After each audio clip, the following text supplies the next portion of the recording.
Emerging on the frontiers of science, a pioneering breed of theoretical physicists and inspired inventors are challenging the way we think about harnessing the unseen forces of nature.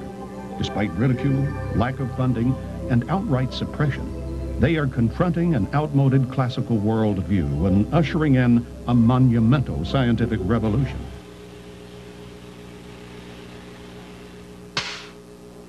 Most people would agree you can't get something for nothing. There's no such thing as a free lunch. And yet, we get our oxygen free from the air we breathe. We get sunlight free, and water, that used to be free until bottled drinking water came along. But what about energy? We've always had to pay for that, whether it's wood or coal, oil or electricity.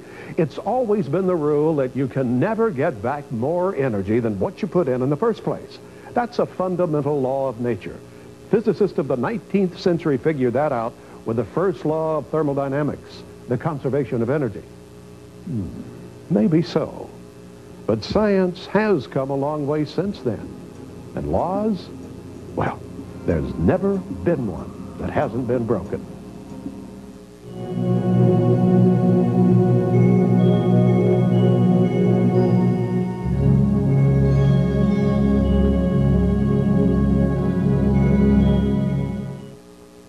Hi, I want to welcome you guys to Better World Technology.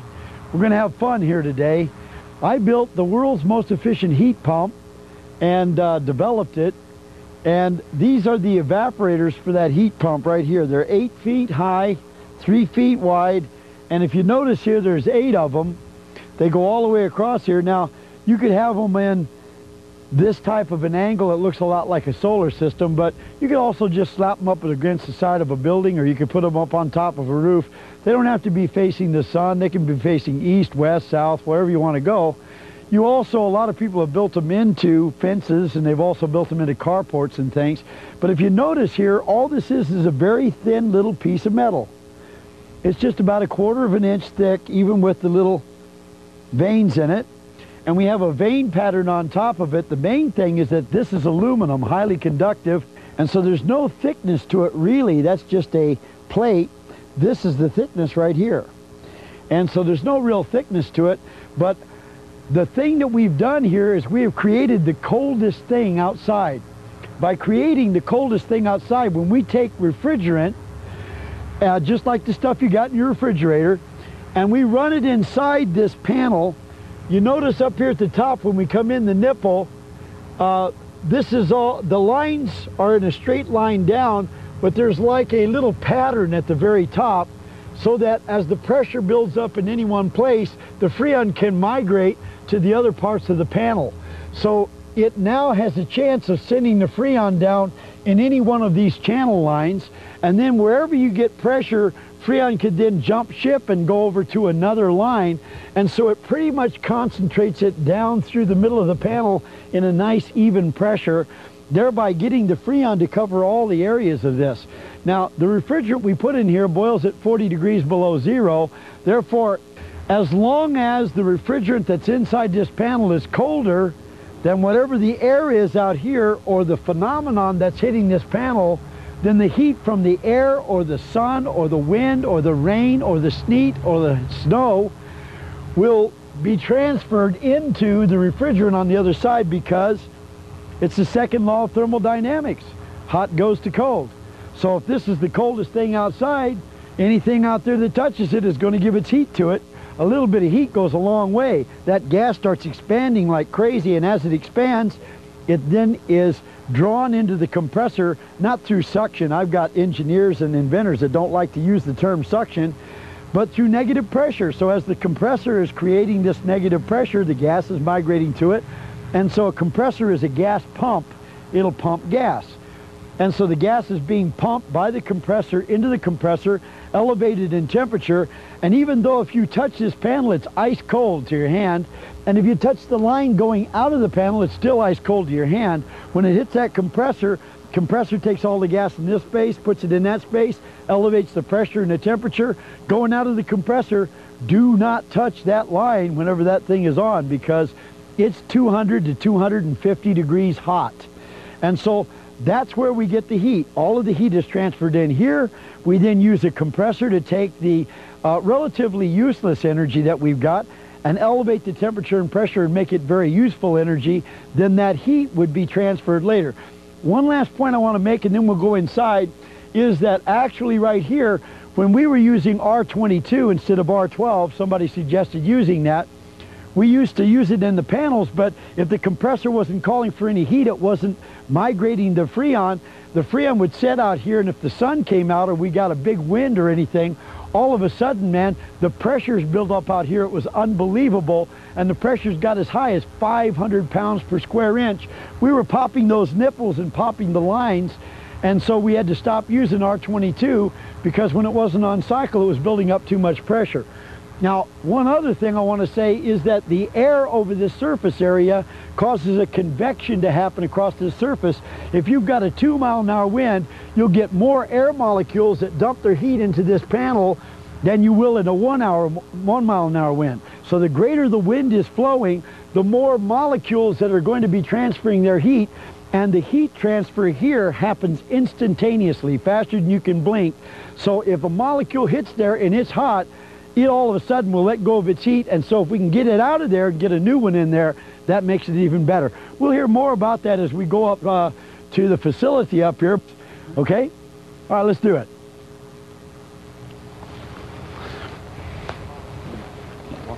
I guess.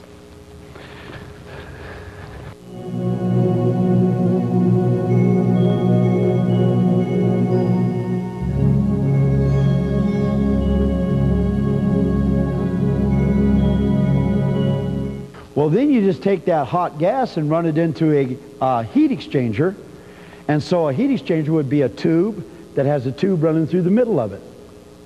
And you got a hot tube where the gas comes out at maybe 200, 250 degrees, and then you got that tube running through the middle of it that's got cold water in it.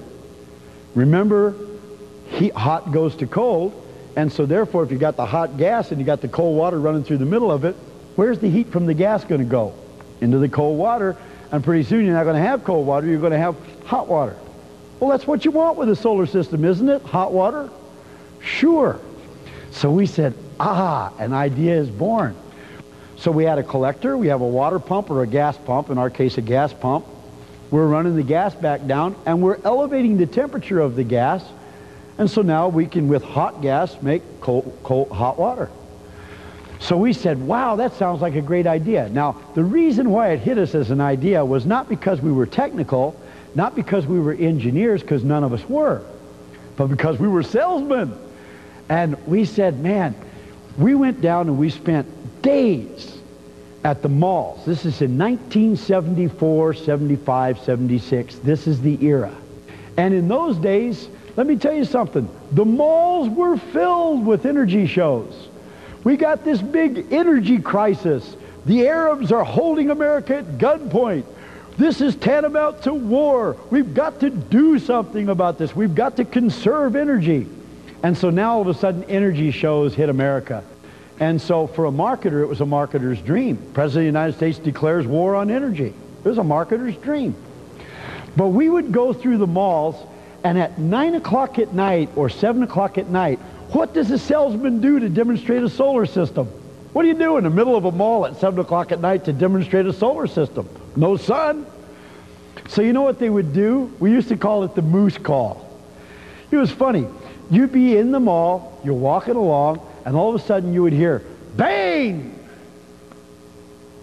And then you walk a little further and you hear, bang! And you'd say, somebody's demonstrating a solar system. Now, what could they do with a solar system? Well, there's no sun or anything, but they got the glass on top of their panels, and they would be banging the glass to prove to you that no matter how hard you hit that glass, you couldn't break the glass on their solar system. And that's why their solar system was the best. Can the other guy do this to the glass on his solar system? It's the only thing you could demonstrate. So you'd hear it, bam, the moose call through the thing. And we said, boy, this would be neat. Now, if we developed the solar heat pump would have the evaporator. You can throw rocks at it all day. You can't do anything to hurt that piece of metal. I mean, what are you going to do here? I mean, throw rocks at it, do anything. You're not going to hurt it. There's no glass, there's nothing. But we don't want to bang this. Instead, we were sitting here with this thing setting in the middle of the mall. The temperature in the mall is what? 70 degrees? This takes heat out of 40 degrees below zero. So we just sit there and make hot water for them from the energy we're taking right out of the mall. And so we're not going bam, we're actually making hot water for them in the middle of the mall. So we're like, wow, this will be great. And if it works fairly good or as good as anything else does, we'll be happy. Surely we can make it work as good as everything else does. All these major corporations are in it. It must work. So that was the way the whole idea was born. Now, a couple of guys, sales guys, not a technical person in our midst, all of a sudden say, let's do it. Let's build this thing. So we went out, got somebody to design a panel like this, an evaporator, flat plate collector, and got a whole truckload of them. Bought a bunch of those. Now, we did not know how many of those things you're supposed to put for a house. We don't know. No idea. The refrigeration model that all engineers use is 1 ton of evaporator, 1 horsepower compressor, 1 ton of condenser. That means that if you can expand one full enough refrigerant that the heat from it would melt a block of ice, that's 1 ton in size in 1 hour, that's the volume that it was set up to evaporate. So 1 ton of evaporator, and then if you had a 1 horsepower compressor, it would keep up with that in an hour. And then if you had a 1 ton condenser, enough condenser to be able to once again cool down or condense the amount of the volume of gas it would take to heat up a block of ice 1 ton in size, then you've got a refrigeration paradigm. This is it. This is the Bible. All refrigeration engineers go by this. All the experts say 1, 1, 1. That's the formula. But we didn't read the book. We didn't know the formula. Oh well, we don't know what we're doing. We're just going to put an evaporator up there. We don't know how big to build it. We'll just fill the whole roof with them. And then at least they'll be big enough that they'll work, because if it's too little, we won't know if it's working or not. So bigger is better. So we go down to a refrigeration supply house and we come in and we say, we need a condenser. The guy there says, okay, what kind of condenser do you need? What size do you need? What are your operating pressures? How much vapor do you have? What is the temperature of the vapor as it's coming into the compressor? And starts cussing at us, saying all these crazy things to us. And I said, look, man, we got cash, we can afford it. You don't have to cuss at us, we'll just buy it. He says, oh, okay, well, what size do you need? And we said, what's the biggest one you got? Bigger is better. And he says, oh, the biggest one I got, well, I got a 6 ton sitting out there. I said, oh, that won't work. We'd have to have a forklift truck to pick it up. He said, no.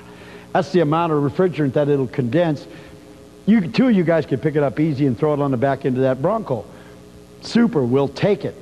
So we bought a 6 ton condenser. Now we got a 6 ton condenser. God only knows how much evaporator we got on top of that roof there. And we got a 2 horsepower compressor. Any engineer would have told us you're crazy. And so basically, it's a divine kind of madness. We went out and put it in, hooked it all up. Now, we got to have refrigerant. We also needed a TX valve, but I'm not going to get into that. And so we got to have a refrigerant, okay? So we get the refrigerant for the compressor, and we get how much? We don't know. What's the biggest bottle you got? A 50-pound container. Fine, we'll take a 50-pound container. So we go back, we got 50 pounds of refrigerant. Normally the heat pump we had used 5 pounds of 4 or 5 pounds of refrigerant, but we got 50 pounds of refrigerant. We got this massive evaporator. We got this 2 horsepower compressor. We got this 6 ton condenser. And we don't know how to charge it. How much do we put in this thing? We don't know.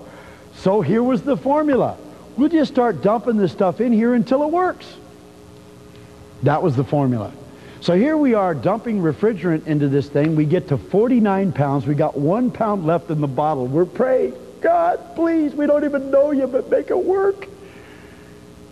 Amazing how many people pray to God that don't even know him, isn't it? And anyway, all of a sudden, this thing starts, and it's working. And finally the sun goes down, and it's nighttime, and the temperature goes to like 70, 75. Yes, yes, it's working.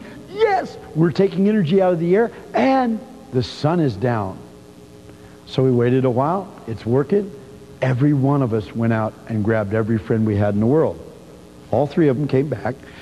And so now it's actually, anybody can put their hand there and see it's hot water. It's getting warm. So all the people come back, they look, there's no sun, they're looking at this solar system outside, they're running inside of the house, they're seeing the hot water, they stay long enough for it to go up 5 degrees, they're like, you're taking solar energy right out of the air in the middle of the night, you're going to be rich, man, you people are going to be rich. We're like, yeah, it's kind of neat, huh? How'd you like to be part of that? Yeah, well, how do I get to be part of that? And so now, there's only one thing worse than an ignorant man who is broke, and that is an ignorant man with money. And so we all of a sudden got money. So we hire an engineer. Now we can afford one. We hire an engineer. The engineer comes in, and we say to the engineer, we say, okay, here it is. He looks. He doesn't know whether to cry or laugh. He doesn't know. He's looking at this thing going, you people are crazy. Was there anybody that knew what he was doing on this deal? Nobody. No, sorry, just a bunch of salesmen. So tell us, how do we go from here? We want to mass produce these things. He's like, whoa, wait a minute. So the first thing that engineer did was tell us that we can't be doing what we were doing. And so we fire the engineer.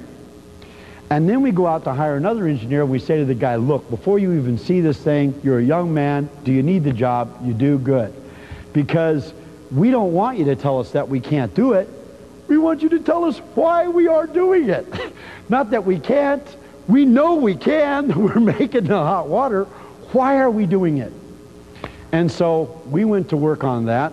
And actually it took about a year, 2 years, almost 3 years, with all kinds of fights in our little group. And I finally wound up buying everybody out of the deal because I was the only one that sold it. Everybody talked about what it could or couldn't do, and they were embarrassed because they'd go to the engineer and they would say, engineer, we're doing things that we can't do. The engineer would say, you can't do that. They would say, we're sorry, and they'd go home. I went to the customer. I said, hello, here's what we're doing. We are doing it. Would you like to be able to do that? Good. Here's how much it costs. Let's put one in. So I didn't go to the engineers. I went to the customers, and me and the customers made a lot of money. They saved a lot of money, and I made a lot of money doing what the engineers said we couldn't do. Well, now, why did the engineers say we couldn't do that? And to this very day, you can run into engineers that can tell you that we can't do this. Because they read the manual. The Copeland refrigeration manual is one of them that says, here is what a heat pump is and how it works. Now, ultimately we figured out the rules and the way to do it and why it was doing what it was doing, and guess who figured out what it was doing? I did. The least qualified human being in the world finally figured out what it was doing, because I had so many fights and arguments with so many engineers that I finally got educated enough to understand what they didn't understand. And so, in essence, here's why it was working. We designed deliberately, and to this day do, 2 to 3 tons of evaporator on one side, 1 horsepower of compressor in the middle, and 2 to 3 tons of condenser on the other side. And guess what? It puts out almost 3 times as much energy as the book says you can get out of a 1 horsepower compressor. You know why? Because you got almost 3 times the energy going in and out. Duh, you know, I mean, this really isn't that hard to understand. Now, so the book says you can get 12,000 BTUs out of 1 horsepower compression. Look at the book. Ask an engineer, how many BTUs in a horsepower? There's 12,000 BTUs in a horsepower. Why? Because there's 12,000 BTUs in 1 ton of fully expanded Freon. And so if you can only put 1 ton of fully expanded Freon into a horsepower compression, if you design it that way. But what happens if you put 3 tons of fully expanded Freon through that horsepower? And there's 12,000 BTUs in 1 ton. You could get 36,000 BTUs in a horsepower. Well, you couldn't if you didn't have a 3-ton condenser on the other side, because if you put all that in but you couldn't get it out, You'd only get one if you had a 1-ton condenser on the other side. You'd still only get 12,000 BTUs. You got a bottleneck there.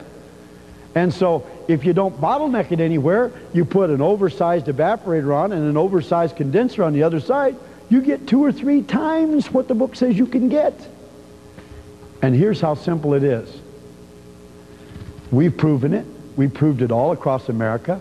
Oh, thousands and thousands of these units went in across America because I got good at selling them. You can tell me all day that I can't get 12,000 or 20,000 BTUs out of a horsepower or 30,000 BTUs out of a horsepower, but when I elevate a tank of water and I know there's 8.33 pounds in a gallon of water and a BTU is the amount of energy it takes to raise 1 pound of water 1 degree Fahrenheit, I can measure that. And when I know I'm getting 30,000 out of it, you can tell me I can't until the cows come home, pal. Just get out of my way because I'm going to keep doing it. And so it was that tenacity and my sales background that really got this whole thing launched and started. If I hadn't had that, the engineers would have won. We wouldn't have any of this stuff today. And the book, which still says 12,000 BTUs per horsepower, even though we've proven that's wrong, it's amazing the refrigeration industry will never catch up with us. And you have to ask yourself, now wait a minute. If this stumble bum, through nothing but dumb luck, stumbled upon, or God's guidance, stumbled upon this thing, why didn't GE, Borg Warner, Carrier, Trane, Westinghouse, or any of these other people do it on purpose? So you wonder, why didn't they want to improve the heat pump? Well, the answer to that question is real simple. Our efficiency, because it takes less compression for the additional energy that you get. In other words, you use X amount of electricity to get 12,000 BTUs, but when you get 30,000 BTUs out of the same compressor, you don't use 3 times as much electricity. You only use 1.5 times as much, or 1.25 times as much electricity to get 3 times the energy. That's why our efficiencies are so great. Our efficiency, by the way, we put 1 unit of electricity into the compressor, we get an average of 6 units of heat delivered anywhere in America. 6 out, 1 in. That's the average. In the air-to-air heat pump that GE makes, you put 1 in, you get 2 out. Hey, what's your problem? That's 200%. You put 1 in, you get 2 out. What's wrong with you? You don't like that? No, I don't like that at all. You know why I don't like that? Because electricity is twice as expensive as gas, so where'd you go?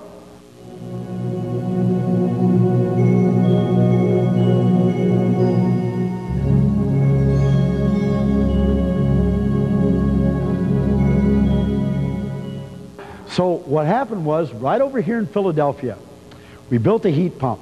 Put the heat pump on a guy's house, right down there in Philadelphia. Cold climate, get 4 seasons.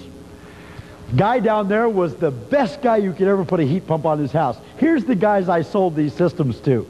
You know the guy who from Popular Science gets the blueprints on how to build an airplane, brings them all home and builds his own little airplane and flies it around his own property? That's the guy I was selling heat pumps to. That wasn't the technical engineering guys. These are the guys that are like, hey, you got something new, I want to find out if it works or not. Pioneers.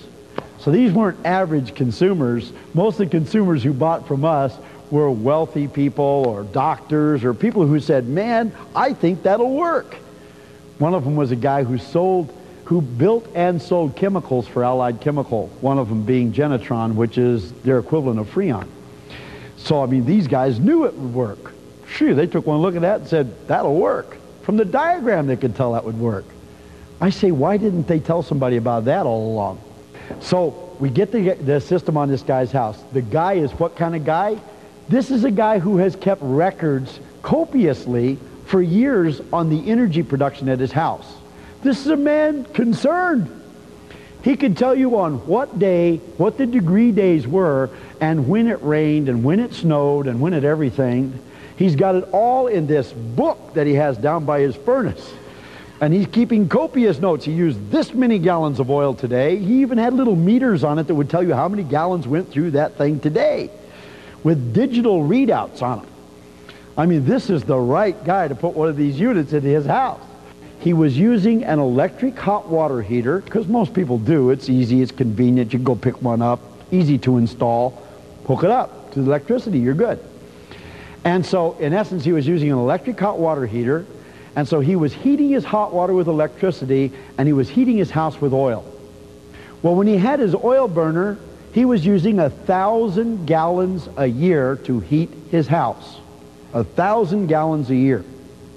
We come along, put one of our units into his house, our super heat pump. He uses no oil at all that year. So the oil man loses everything, the electric man loses 5%, and the customer's the only one that gains anything. We can't have this. Customers making the money and all the businesses losing money. This isn't the American way. I don't know who instilled all of this thinking into us, but somehow we've already even grown to accept this. Customers who say, oh yeah, that's the way it is. Well, dummy, why don't you change that? Do you like that? Do you think that's okay? That's the way it is? Why don't we change that? So people say, well, man, Dennis, with all this technology, they're going to kill you. I'm like, gee, what an observation. Do you like your country? We make a better way to do something and somebody's going to kill us. Hey, it's okay. It's the way we work. God, man. And the weirdest thing is we're in control. Or supposedly we are.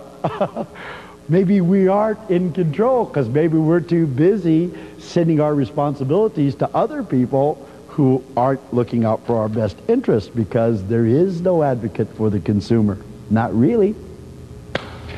Anyway, that's my little lecture. Now, so I went along and built this unit, and why wouldn't the electric company like it? Can you see? Why wouldn't the oil company like it? Can you see? Why wouldn't the heat pump manufacturers like it? And why did the heat pump manufacturers make the inferior heat pump? Why do they still do it to this day? Because the electric company likes the inferior heat pump. It uses more electricity. Makes more money. Yeah, and it competes with oil, it competes with gas, but it doesn't eliminate oil or eliminate gas. The oil guys are like, okay, well, what the heck, there's room for everybody. The gas companies are like, yeah, all right, well, you can be here too because, you know, you're with the electric companies. We can't make them mad. And the electric companies are happy because we're selling all kinds of electricity, and the consumer's the one who's picking up the tab. That's the way it works. Now, so when I get out to Seattle, guess what happens to me? I've got the world's most efficient heating system, the world's most efficient heat pump, and Seattle, Washington has the biggest bond default in United States history. Tried to build 5 nuclear power plants, people didn't want them, and now they got to pay for the power plants without building them or putting any energy out of them at all, and the customers are going, ah! We used to have almost free electricity that went over the hydroelectric power plants. Used to cost us 1 to 2 cents a kilowatt, but now to pay for those Achilles heels out there, we're going to go to 10 cents a kilowatt. My God, we're going to be like those people on the East Coast. They ran panic buttons, full-page ads in Seattle Time. Electric companies running the ads. Hey, if we can't have the power plants, we can't deliver the energy, we better find one heck of a conservation program here in the area. And so they perpetrated a hoax on the American people called the weatherization program. I didn't know it was a hoax. I thought it was real. I thought these people, when they say we want to save electricity, we want to conserve, we want to weatherize, we want to conserve energy, I thought they were serious. What a dummy I was. It took me a long time to figure out that whatever business says, they're probably doing the opposite. And so I really thought they wanted to save energy. So I went to Seattle because I was born in Washington State. Wow, I can come home. When electric's a penny a kilowatt, how much could I sell there? Nothing. Now all of a sudden my country, my state is in trouble, and I can be the hero. I already had planned out my speech. I was going to go like this as I went through the streets with the ticker tape streaming upon me in Seattle, Washington, in my convertible. And it worked a little bit different than that. Because, see, they really wanted to build the power plants. They really wanted to scare the people into, if we don't build the power plants, we won't have the energy. And I came along and said, we don't need the power plants because we don't need the energy. And they're like, who woke him up? Get him out of here. See, when you're busy BSing the consumers, you really don't want nobody around telling the truth. And so I got into a war in Seattle. I mean, I walked into that one big time. I was very naive at the time. And at the time, I wasn't into altruism, and I wasn't trying to save the world. I was just wanting to make a few bucks. And I wanted to take my good product. I felt good about myself. I don't think I ever in my life sold anything that made me feel better about myself than selling that heat pump. Because it worked. It was great. The customer really got a break. It was wonderful. So I started, I guess, growing up a little bit and becoming maybe a little bit altruistic because I was making money, lots of money, but I was also delivering a service. I felt real good about it. At the time, I had accepted God. I had Christ as my Savior, and I loved every bit of it. It was beautiful. I was tippy-toeing through the tulips and having a wonderful time with God. And so, as long as they missed, I didn't care. It was okay. And so, trying to kill me for some reason didn't even get me mad. It didn't upset me. I said, oh yeah, well, I'm like everybody else. That's the way it works. You do something good, somebody tries to kill you. That's the way it goes. That's America. That's our way of life. And so, for some reason, it didn't bother me. And then they sabotaged my warehouse, fine. They took a girl working in shipping there, wound up ultimately killing her. That one bothered me a lot. That got me really, really, really angry. I mean, I lost it. And that's when I said, okay guys, here's where we go. You think that's going to make me scared? You think that's going to stop me? Pal, you shouldn't have done this. You made me mad. So now it is no longer about anything except you people have to go down. You guys are out of line. You're running amok. Your power has gone to your head. You've become so arrogant that you have no respect for anybody. And so you got to go down. This is it. Sorry. Now, I had become worth $50 million in 18 months, to give you an idea how crazy I was getting. $50 million to make you real crazy. So my personal net worth was $50 million.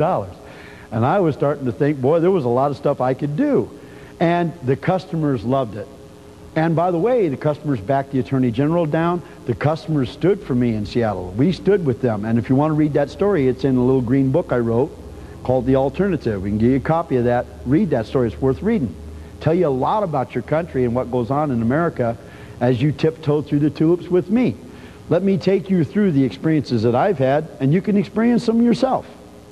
Also, lots of documentation, because I think I really need to tell you, to give you documents to support all of the claims that I make. Anyway, so you'll see it with your own eyes. I vowed that I would come up with a way to give the electric companies a competitor so that every person in America could have the option of either dealing with those criminals or doing something else to get all of their power. That's all. Simple vow. I had no idea how to do it. And you know why I did it? Because I was mad. That's why I did it. I had no idea how to do it, but I had money. I wasn't mad. I wasn't afraid of anybody, and I figured there must be somebody that knows how to do this. Now, we didn't care if it cost money. Understand that. We just wanted the customer to have an option of supplying their own power or getting the power from the central grid system. That's all. So that's what we did. This was in 1985. Anyway, I didn't know how to do it, so I hired a team of researchers, got them into the facility and said, okay, your first job is tell me how they make electricity. I have no idea how you make electricity. So here I am going to complete a thing to oppose the electric companies, and I don't even know how they make electricity. Give you an idea how set up this whole thing was. And they first explained to me how to make electricity. Now I'll tell you real quickly how they make electricity in case you don't know. They take a boiler, they put water in it. They then put heat into it to 1,000 or 1,200 degrees. I mean, it is real hot in there. So they got the boiler, the water is coming out, steam, high pressure steam. It hits the blades of a turbine. As it hits the blades of a turbine, they push against the blades of a turbine just like blowing on a pinwheel, or water coming across a paddle wheel. Paddle wheel turns, doesn't it? And as the shaft, the blades of the shaft turn, they cause the shaft to rotate. So it's a closed loop, and it's got to be steam through the thing, make the power, and on the other side condense the water to work. Now, so I said, okay, well, this is good, but I think we could do that too. How efficient is it? They said they put 3 units of heat over here in the steam boiler, So 3 BTUs of heat. They run through and they get 1 BTU of electrical energy. So they convert 1 of the 3 to mechanical energy, electricity. And then the other 2, they either lose through friction and heat losses in the turbine, but 50% of it, 1.5 of them, get thrown away to the ocean in the condenser. What? What? They're putting the heat in over here and they're throwing 50% of it away in the ocean? Why are they doing that? They have to. It's a closed loop. If they don't have a condenser, it won't run. Oh, okay. Will we have to do that too? Of course we will. That's the only way you can do it. You can't do it any other way. If you believe that, by the way, come to the meeting next weekend. Anyway, so that's the way they think, because that's what the book says and that's what the science says. And just like, you know, the refrigeration paradigm, you know, we control everybody by making them think these things. Anyway, and it is kind of true in a way. Now, so that was, I said, okay, well, how do we do that? How can we make electricity? I got the most efficient heating system in the world. I can make 250 degrees. And they said, well, what are you going to do to water at 250 degrees? Boiling point is 212. How much pressure are you going to get? The water becomes steam. Is it going to push against the wheel and turn the turbine? No. You got to have 1,000 degrees, 1,200 degrees. You got to get some high head of pressure to push against that wheel. I said, well, how do we take my heat pump and make it get 1,000 degrees? So we started working on that. I mean, the problem with our heat pump is we got a compressor in there. The compressor will only operate at a certain temperature, then you break the compressor. So you can't get that hot with that compressor without breaking it. The other thing is, as you're going against it and you're pushing, that motor will only push against so much pressure. You go above that pressure, cook the motor, that's it, you're done. Compressor's over with. So I'm like, well, God, how can we get the pressure and the heat? Because if we get the heat, we got to have the pressure. How do we do it? So we started trying to reinvent compressors and stuff. Oh, it was a big mess.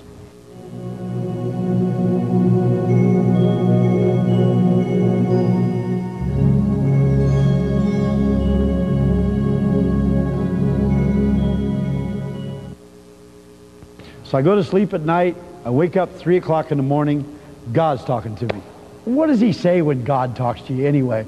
He says, son, wake up, go get a pen, because you're a dummy, and if you don't get a pen and you don't write this down, you'll forget it, because my God knows me. And then he says, you know, I just got to share something with you, Dennis.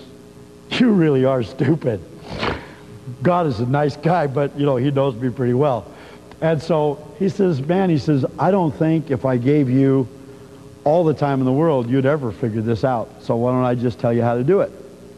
And so, am I kind of giving you the message that this was some sort of brilliant revelation that came to me? No. This was where God was clearly who he was, and I was clearly the dummy that I am, and he was the educator teaching the otherwise unteachable. And so now God is imparting this wisdom to me. It's not mine. And he says, okay, now listen to me. You're this big heat pump guy, into refrigerants, into things that boil at low temperatures. Man, I figured you'd figure it out, but you still haven't figured it out, so I'm just going to tell you. Why are you frantically running around trying to get 1,000 degrees so that you can do all of this stuff to water to make electricity? Yeah, water boils at 212. But what temperature do all those refrigerants that you're playing with boil at? So why don't you take one of the refrigerants that boils at 100 degrees below zero, stick it in that boiler over there, and use your 250 degree heat source that you take from sun, wind, rain, snow, sleet, and hail more efficiently than anything on the planet, and heat it up. And if you're putting 250 degrees above zero on something that boils at 100 below, is it going to become a gas? Well, yes, Lord. Is it going to become a high pressure gas?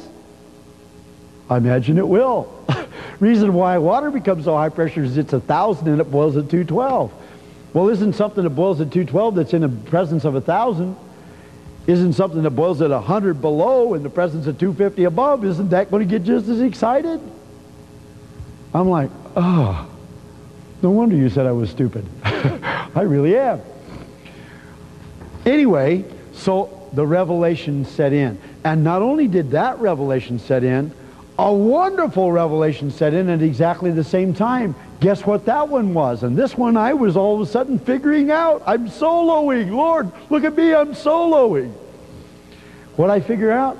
I figured out that, hey, if I put 3 units of energy into the boiler and I get that gas excited and that gas turns the turbine and I can convert one of them to electricity and throw 2 of them away to get them back, and then all of a sudden it hit me. I said, Lord, Lord, will that refrigerant condense? He's like, God, what have you been doing with those refrigerants all this time? Making hot water, condensing them. Right, Lord, right. Stupid question, Lord, sorry. And so it will condense. And so if I can throw 2 of them away and get one of them converted to electricity, and every time I put 3 in, remember how efficient the heat pump is? I use 1 unit of electricity, mechanical energy in the compressor. I get 6 units of heat in the boiler on the average. If I put 6 in, what is 1/3 of 6? 2. That means I get 2 units of heat. Why can't I put 1 of those units of electricity back in the compressor, take 6 more units of heat from the environment, throw 6 more in, and 1/3 of 6 is 2. 1 of them back into the compressor, and 1/3 of 6 is 2. 1 back in the compressor. What about this one? Hey, this is a benefit. Folks, I wasn't looking for it.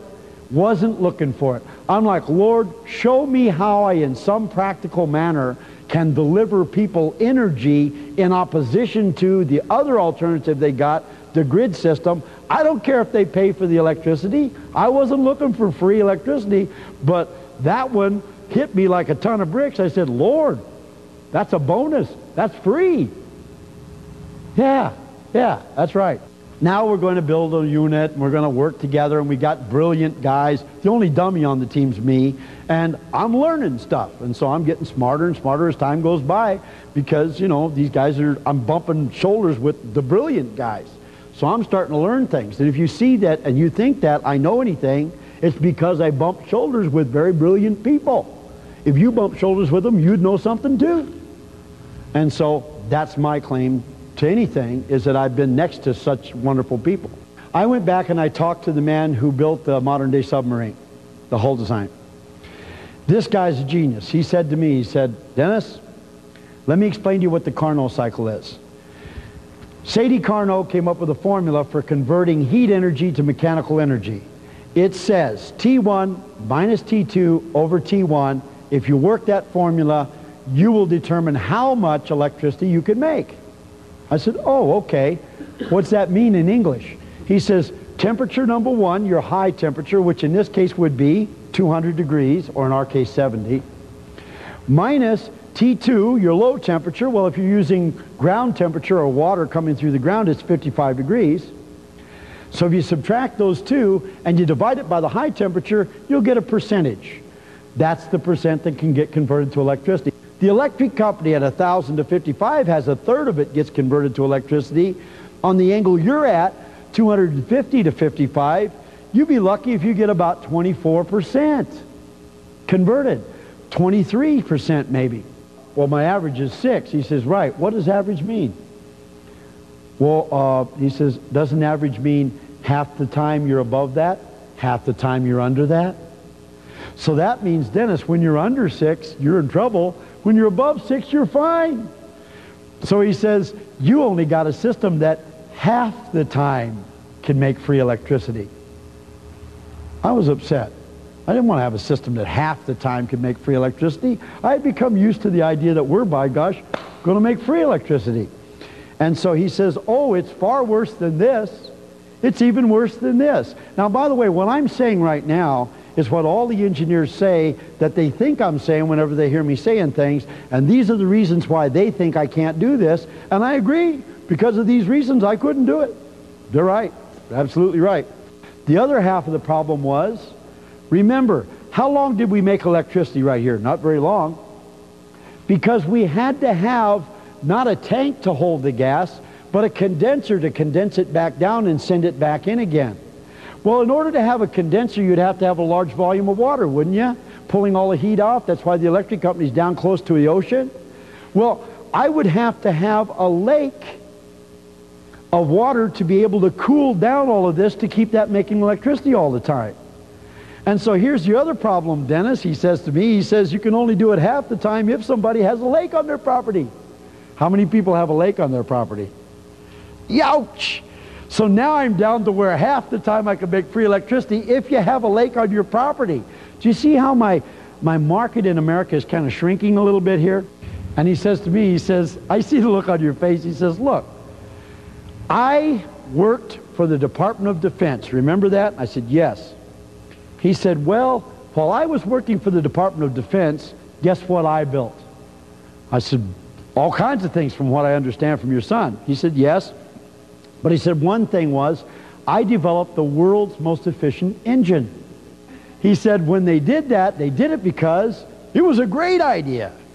But then they built a working model, and guess what happened? They tried and tried and tried and tried to break it, but they couldn't break it. And somebody somewhere thought that wasn't a very good idea to have an engine that you couldn't break, probably General Motors. And so guess what they did? They scrapped the project. Sort of warms the cockles of your tax-paying heart, doesn't it? And so they scrapped the project. Threw $30 billion away. We can't have engines that you can't break. He says, Dennis, I no longer work for the Department of Defense. All the patents are in my name. Would you like to build that engine? Just to answer one question, does it have the Carnot problem? No, it doesn't. Why do you think I'm here? Okay, so anyway, the guy said 2 million, and he said 2 years. I said, okay, if I can raise more, then we can do it faster, yes. Now, so I went to California to try to raise $2 million, broke. I was picking up a little money, but kind of broke. But I had the world's greatest heat pump, so I started selling the heat pump and instructions on how to build the heat pump and that technology to raise capital to build the free electricity machine. Working great. But to do it, I had to set up a research facility, which is the tradition we're carrying on now. And I had to have heat pumps there that work, because you're not going to buy plans on a heat pump if you can't test the dumb thing. I had a heat pump in a walk-in freezer. We cranked the temperature down to 20 degrees below zero in dead airspace. Now imagine this, if you got any background in refrigeration, we're in dead airspace, the temperature's 20 below zero. We did it every single Saturday for an entire year. People from all over the world came to see it. We said, bring your own test equipment.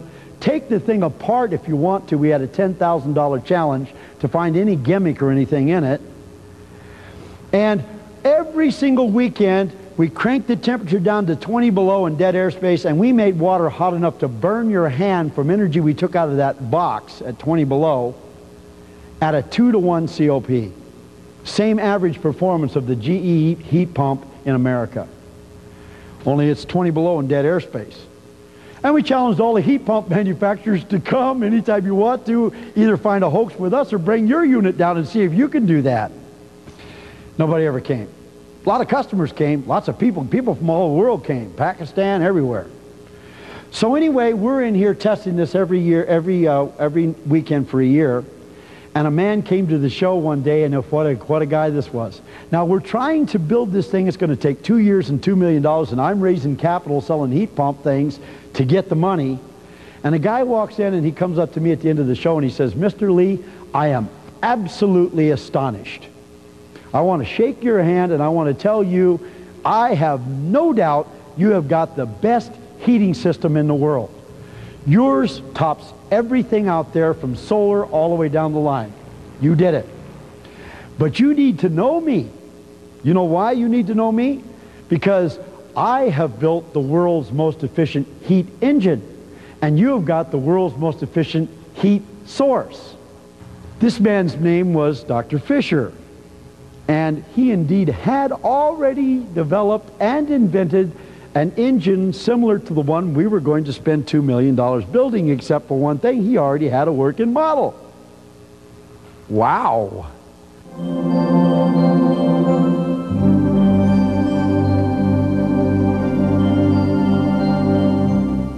Here's the engine. Now, I have already said that it proves that they built the steam engine wrong, So we're going to show you there were 23 claims on this patent accepted by the patent office that proved they built the steam engine wrong. And that's amazing. But the first thing they did, now remember when I told you about the steam engine, they got the boiler and they take water and they dump water in there. How much water do they dump in there? Less than the size of the boiler. Because why? Why do they do that? They got to have room for that water to expand and to become high pressure so it can push against that turbine. So they put a little bit of water in there. Now, this right over here is just a graphic example. That's all we're doing, just an example. You see that space? When this arm goes back, it does not go all the way back. There's a little space there. Do you see that? Now, the volume of this space is exactly the amount of volume of that liquid right there. So if I were to dump this liquid in here, it would fill this volume exactly. Now I could have a great big vat of it and just be taking a little dipper of it out every time I had a cycle, but I want in that vat for it to be totally full of liquid. So the first thing they did wrong with the steam engine is they just put a portion of the space in there with liquid and left the rest of the space there. That's the first thing they did wrong. Now, if I take water, or if I take isobutane, or if I take AZ50, or if I take anything and I put it in here, any liquid at all, I can use any liquid at all in the Fisher engine. Anything that's liquid I can put in. Everything that is liquid is going to have a boiling point, isn't it? Sure. There's going to be a point at which it boils. Guess what else everything that's liquid is going to have? It's going to have a critical temperature. What is a critical temperature? The critical temperature of that stuff right there is 160 degrees. You don't want to get it hotter than 160 degrees. What happens to it beyond critical temperature? Different things with different fluids. Sometimes they fall apart, sometimes they blow up, sometimes all kinds of different things happen with them. But you don't want them above their critical temperature because they're no longer giving you any benefit of the energy that you're putting into them. So you can use anything. Now, if we put water in here, what's the boiling point of water? 212. So 212 degrees Fahrenheit. So if I put water inside of here and I've got this capped off and there's no room in there and the water's all filled up there and I crank the temperature up to 212, what's going to happen to the water? Is it going to boil? Will the water boil at 212? If it's filled up completely and there's no room for it to expand, it won't boil. Nice try though. Okay? It won't boil. Because it can't boil because it has no room to expand. Now if I crank the temperature up to 300 degrees, is it going to boil? Can't. And if I crank the temperature up to 400 degrees, will it boil? You got water that boils at 212 under atmospheric pressure. It's now inside of a container filled to the top. It's 400 degrees and it still isn't boiling because it can't boil.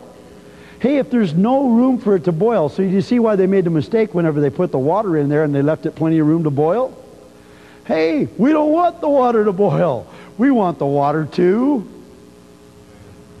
contract. We want the water to expand molecularly but be pushing against itself. We want the water to build up pressure. And so we're going to be building up pressure, all right, not as high pressure steam. We're going to be building up pressure as high pressure water, high pressure liquid. Now if we crank the temperature up to 700 degrees, it's really packed in there. These things want to become steam like they have never wanted to become steam before in their whole existence. They want to become steam now, mister. But it's a pressure vessel and they can't. They can't escape. And we stop at 700 degrees. Mercy does, after all, triumph over judgment. And at 700 degrees we stop because at 720 that's the critical temperature of water and we don't want to go above the critical temperature of water. So we got it worked up just fine. It's 700 degrees. We're ready. It wants to become steam like it never in its life wanted to be steam. And then what do we do with this stuff? We immediately inject it into this space. We don't pour it into the space like I'm doing here for this example. And then I'll pull this back to kind of help it along a little bit here. We don't pour it in there. We inject it in there. Boom, it's in there. So at 700 degrees, it boils at 212 normally. It's 700 degrees, and it immediately hits this surface area of this piston. Now you got a flat surface on the piston, you get a hydraulic effect as this high pressure liquid hits the back end of the piston, and guess what? The liquid is against pressure everywhere in the vessel, and in here it can't go that way, but guess what? This is the prime mover, 700 degree water, and it is hitting the movable object. Now what do you think is going to happen when the prime mover hits the movable object? The object's going to move. So it now is pushing against this, and it's got all that pressure, and this is designed to move. And so what's going to happen is immediately, I mean right now, injected in and immediately, the piston's going to move. Now when the piston moves, let's take a look at what just happened here. The electric company did it wrong because they wanted steam to come in here, and guess what else they did wrong? We're going to put one shot of this liquid in here. That is it. We ain't putting no more in there for the whole cycle. One shot is all you get. The steam engine, they just make that steam and they just start making up that steam. They say, okay, let her roll, Roy, just let her keep it coming. And that steam just keeps running right on through there. Boy, yeah, we're going to push something away, by golly. On this right here, we're putting one little shot of this stuff in here. It's under high pressure, it's 700 degrees, it wants to become steam like it never did in its lifetime, but it can't because there's no room to, and guess what it did? It just created some room. There's that much liquid there, see all that extra space there? Now, for the first time, doesn't it have room to expand and become steam? Yeah, it created the room when it went boom. Now there's room. And now that it created the room, it can expand, and it wants to expand, so what's going to happen? This is going to become steam now. Instantaneously, steam. Now when it goes from 700 degrees into steam, this is steam like you never saw steam before in your life, because they wrote the book wrong. If they'd have done this right, you could have had this kind of steam all along. But this steam is right now steam. It is a steam explosion. This stuff explodes into steam. Now when it explodes into steam, I'm saying this as in there's some major kind of power going on here. And as it explodes into steam, what is it going to do? It's going to start expanding as steam. We call this steam Fisher steam. You know why? There's no other steam like it. The molecules are the size of grapefruits here. Just wrap your brain around something that's been held back and all of a sudden is released. And you see the vision of what I'm talking about. As these molecules now, the size of grapefruits, are starting to roll down this piston, this cylinder, they're pushing against the blades of the piston. They're saying, man, let me out of here. It's kind of like shouting fire at a theater. And I mean, all these things are like, yes, freedom, liberation. They want to see how fast they can get to the end of this thing. Okay? And as they push their way out of this thing and continue to expand, do you notice something interesting happening here? You've only got the same amount of liquid, and so isn't the space getting bigger as it pushes against the wheel? And we're getting work over here, we're getting friction and heat losses, but as it's pushing against this, maybe causing work on a flywheel or something, as it's doing it, it is expanding the volume. So the more it expands as steam, the bigger the volume becomes. As the volume is getting bigger, is the amount of liquid in there getting any greater? No, one shot. So if I've got all the liquid in this much space, it's got one pressure-volume relationship. If I got the same amount of liquid in this much space, it's got a whole other pressure-volume relationship. PV equals nRT is the technical definition of what I'm talking about. Pressure times volume equals power. As the volume increases, what happens to the pressure? It decreases. Remember, whenever we take our heat pump and we take this volume of gas and shove it into this small space, the pressure increases. Smaller volume, bigger pressure.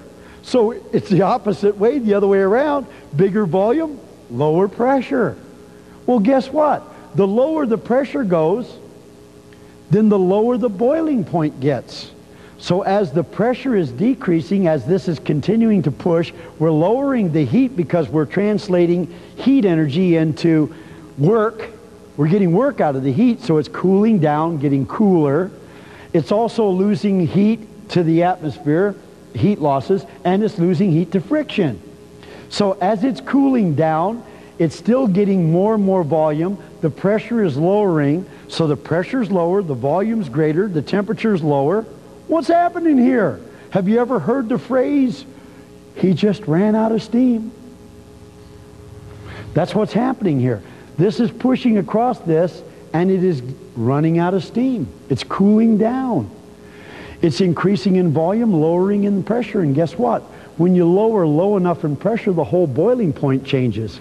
Hey, it's 212 out here. That's the boiling point because we're at only 14.5 atmosphere pressure. So as the pressure lowers, the boiling point lowers, and guess what? It's cooler than its boiling point, and anytime anything is cooler than its boiling point, what happens to it? Becomes a liquid. It condenses. And so if it condenses, it then falls out the bottom as a liquid. Now if it falls out the bottom as a liquid, why do we need a condenser to turn it back into a liquid? We don't. And so if we don't need a condenser to turn it back into a liquid, do we have to throw 50% of all the energy away to get it back to a liquid again? No. Now, here's a test for you. It's common sense. I don't know why the scientists can't figure it out, but it's common sense. Let's see if you can get it. If you don't throw 50% of the energy you put in away to turn it back into a liquid, won't it be at least 50% efficient? You're putting all the energy you didn't throw away right back into the next cycle. Ready to go on the next cycle.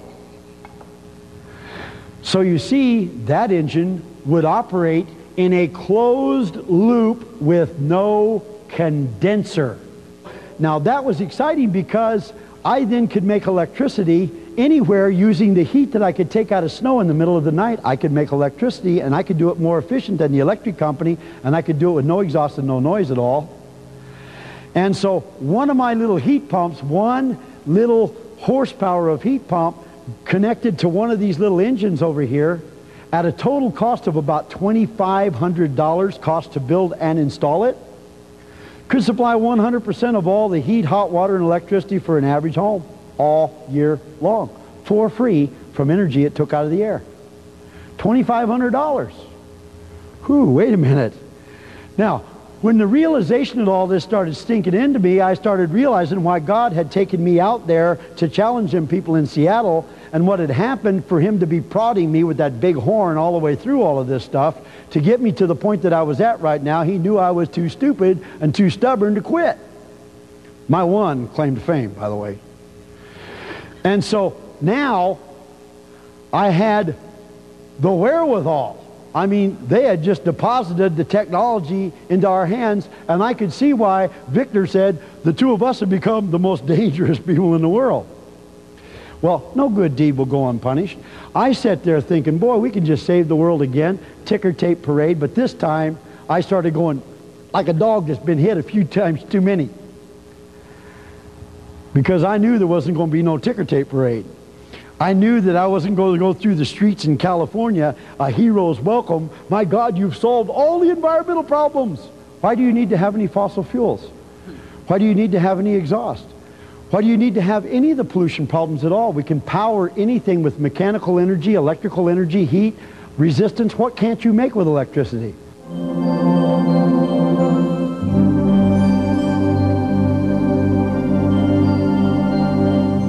I knew what was coming to me. The first thing was raided the research facility, boom. Then they came in there and arrested me, threw me in prison, threw me in jail. So they arrested me and threw me in jail. We were demonstrating the technology. We were just ready to demonstrate it, had working model, and boom, in the middle of the first demonstration, 600 people come down to it. I get arrested before the demo starts. 6 cops, one on every door. Got to get this boy out of here. He's about to tell the world about something that if he lets them know about it, it's over with for us. There goes the oil company, there goes the electric company, there goes the gas company. Oh, it gets worse. There goes the banks that own the stocks and bonds in the electric utilities company. There go the financial institutions that own the stocks and bonds in the electric utilities companies. There goes the economy. There goes the government. I don't know who the heck wouldn't have gone, other than the consumer. Consumer and I would have been great. Hey, we won. Me and the consumer can whip them all. That's just what can happen if you follow God. And so now we're standing there going, uh-oh, uh-oh. And so they threw me in jail. $1 million bail, big deal. They said I had not filled out a form for a civil code, which was a misdemeanor in the state of California. And he has to be a fraud because everybody knows you can't take energy out of there and make electricity for free. And he's telling people that he can. And so they got me for $1 million bail for having supposedly taken $20,000 from people on this fraud. What's wrong with that picture? Never been in prison before in my life. I mean, I just want to show you they were coming down with both feet. And then what happened was something that really upset me. While I'm sitting in jail, which is as good as anywhere because I can think there too, Vane was outside. The sheriff of Ventura County, California,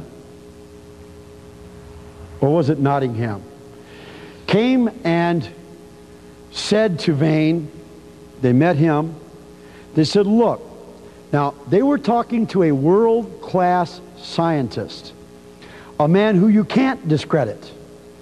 By the way, also there was the father of the Boeing 747, be pretty hard to discredit him too. I had some highly prestigious scientists on my team here, hard to discredit their testimony. They said, we don't think it would be good if you'd come to court to testify because we've already got enough witnesses for the state and we don't need any more. As if he would be a witness for the state. And they said, so therefore, if you come to court under any auspices to testify, we will kill you. We will also kill her, his wife was sitting next to him at the time, and we will kill your 3 sons. All of the technical experts were gone, leaving me sitting in jail, the only man on the team that had no credentials at all. What am I going to testify to in court? I mean, that's going to look kind of stupid when I say it will work, and they had their experts from the electric company saying it won't work. I wonder what they were there for. Anyway, so that was the idea. The idea was we'll just lock the boy up, put him in prison for about 20, 30 years. I would still be in prison, by the way. You wouldn't even be talking to me now. 20, 30 years, that's it. Throw away the key. It's all done. And a year later, I finally got the chance to bring a charge in against them for gross prosecutorial misconduct because I heard all the rumors about all the witnesses I had that had been threatened and why they ran away. So I said, okay, we'll have this out. They said, he has no witnesses at all. No one's willing to come forward, and he says that we committed a crime. Let's let him have his hearing because he can't prove it.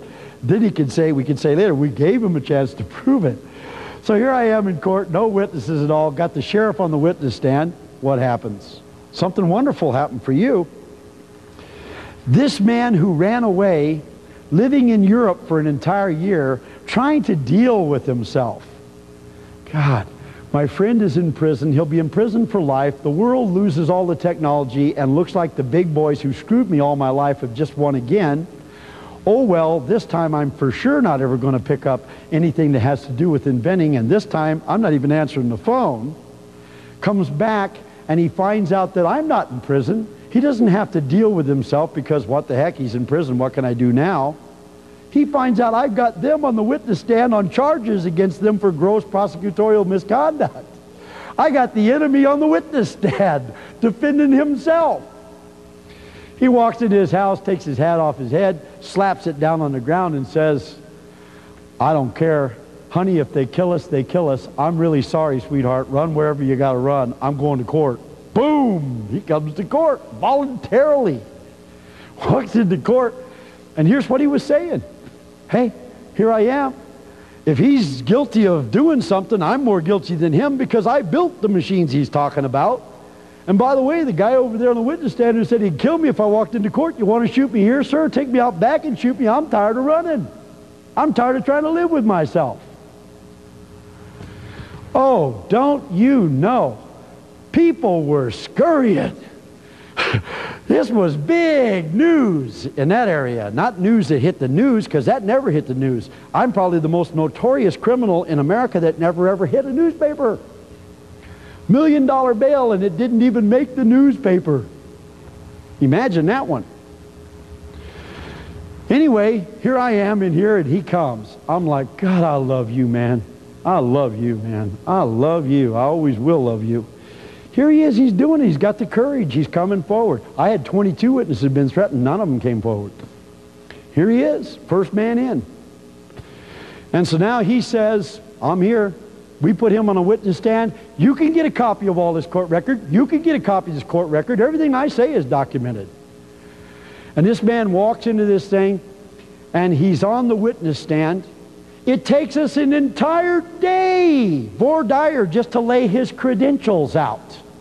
What did you do in your life? Whole day.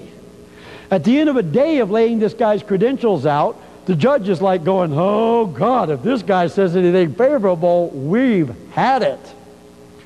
Oh, he says something favorable, all right. He says Mr. Lee can indeed take energy out of the air and run a system that makes electricity at absolutely no operating cost at all. And I take my whole reputation, all of my credentials, and lay them on the line. He can do that. And by the way, I was threatened not to come to court, not to testify. And so this is all court record. Then what happens? So many people in that area got so inspired because this man had the courage to come forward. They came forward. I trooped 22 witnesses in on the witness stand. Anybody in America that cares about it can get a copy of that transcript, and you can listen to 8 solid days of us and all of the witnesses that said that they too were threatened if they came to testify that something would happen to them. 22 of them. Now the father of the Boeing 747 airplane says, man, if he's got the guts, I got the guts too, and he comes to court. Who hasn't trusted this man with their life? And he sits on the witness stand, and he's just like Ed Wynn. This old man was so wonderful. What a witness. What a guy. Sweetheart. Judge falls in love immediately in spite of himself. He's fallen in love with this guy. Everybody is. The audience is cracking up, laughing. This guy's beautiful. And he says, Your Honor, of course Mr. Lee can take energy out of the air and make electricity for free. That's why we're here, isn't it? I think we all know that, don't we? The judge is like, oh, get me out of here. Wham, the hammer comes down. In my chambers now. They dismiss all the criminal charges against me for fraud. Not one newspaper anywhere in this country, not one. Where are the honest people in the media? Not one covers it. I mean, you got to get this in you. You got to get this in you. It's got to get in you. You got to know what is going on. While we let jerks and criminals and crooks control our lives, wonderful people who care very deeply, who are inspired by God to go out and take major walks off big-time cliffs, continue to do it for us. If they can take a walk off a cliff, for crying out loud, man, can't we change the political system in America? Can't we speak out? Can't we go down and voice what is going on with inventors across this country? Do you think this is happening to me? No, this is happening to every inventor out there. They know that if they come and do this, they will go through what I went through. They'll lose their assets, they'll lose maybe their life, they'll lose their family, they'll lose everything they have. So they don't bring them forward. They're out there all across America right now, things that could change your life. You know why they don't bring them forward? Because we don't help them bring them forward. It's our fault. I went across the United States of America telling my story. I told it in every state of the United States, and I got 1,000 people to join me telling my story. We put a media ad campaign together because the media wouldn't cover it, so we ran commercials. And we did a 60-second commercial cutting a power line and saying you can power your house with no electricity, external electricity, run your car with a new engine that runs with no gasoline. We did a 60-second commercial nationwide. As far as we can tell, about 10 million people saw it. And after that happened, that was too much. That couldn't be tolerated. And so I got a letter from the state of California inviting me to come back to California to go to court. So I flew back from New Jersey to California to go to court, and when I walked into the court, the judge said, "You're probably wondering why you're here," and I said, "Yes, I am." And he said, "Well, because I've been ordered by the state of California to put you in prison." And I said, "Well, that's really interesting. You're putting me in prison, but I've never been convicted of the crime. How do I go to prison without a trial and without being convicted?" And I said, "You can't do that, can you?" And he said, "Well," he says, "I've been ordered by the state of California to put you in prison, so that's where you're going, but sounds like you got a hell of a case for appeal." That, by the way, is a quote, and I do have the transcript. And then he said, I said, "Well, but how?" And he said, "Oh, you probably don't know how we do this. Basically, what you do is you go over to the guy over there that's got the gun on his hip. He puts the handcuffs on you. He takes you through that door, and you're in prison. Why don't we try it?" And so I did. I went there, and I was in prison for 2 years. By the way, the 2 years that I spent in the California prison system were probably two of the most productive years that I've had in my life. Very, very productive. I've never had so much time to think, and actually I kind of enjoyed it. I hate to say that, but I kind of enjoyed my stay in prison because 17 inventions came out of my stay in prison, and I also wound up being the chief engineer, inmate engineer. I had access to a Bridgeport, to a lathe, to welding equipment, to all kinds of people who knew how to use it. And so it was a very, very fruitful and productive time for me. I wasn't upset. I went to the California state-sponsored think tank, and in essence, when I got out of there, I decided that it was very important that I make a statement to the authorities that put me there. And they were saying to me, "Look, we can do anything to anyone we want to do, anytime we want to do it, as long as we want to do it bad enough." And so what I wanted to do was say, "Look, when God is with me, I can do anything God allows me to do or tells me to do, whether you don't like it or not." And so I went across the street, got into a vehicle, went out and did a national television broadcast on how to make free electricity. That was my statement after I walked out of prison. I walked out of prison 2 years ago, and now we have rebuilt our whole national network of distribution of distributors. We're in every state of the United States. We're in every major county of the United States. We have people now who understand exactly how the government works, exactly how the big boys work, exactly how the energy companies work. And we've got it all figured out. And we've got far, far, far more technology than we ever had in 1987. We got a lot more money than we ever had in 1987. And we're about to rock your world.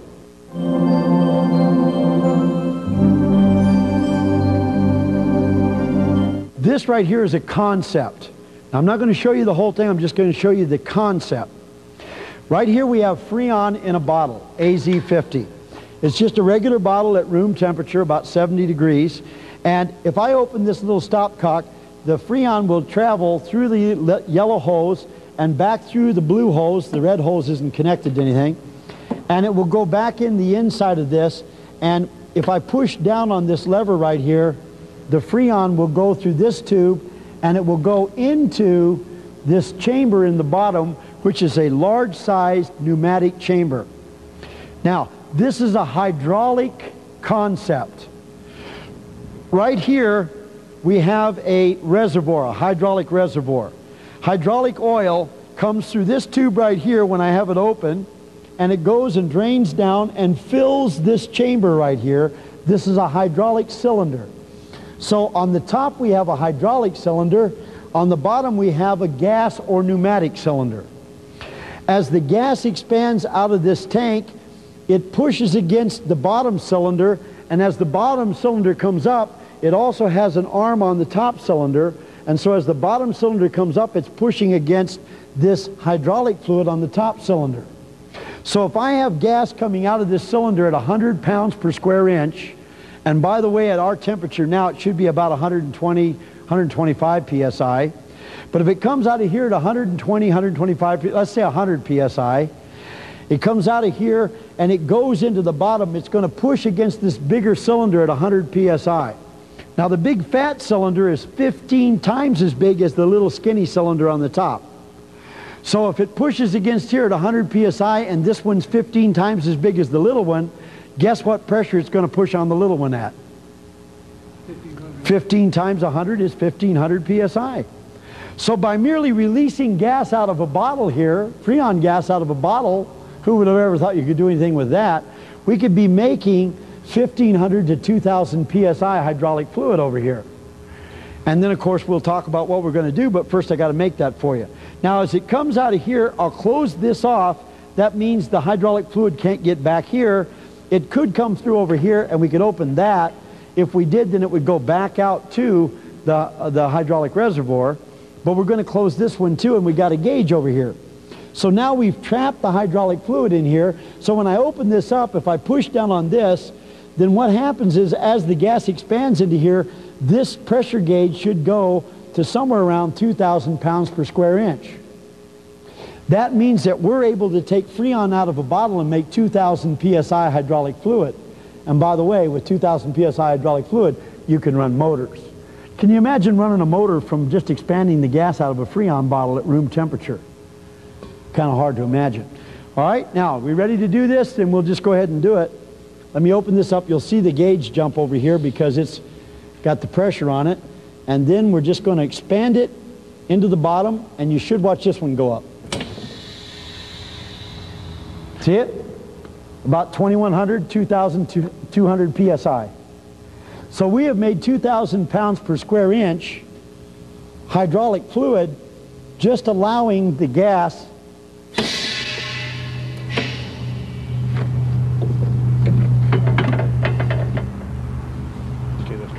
Did I do that right? Yeah. Okay, you go ahead and set it up. Just allowing the gas to expand out of there. Now, this right here is a hydraulic motor.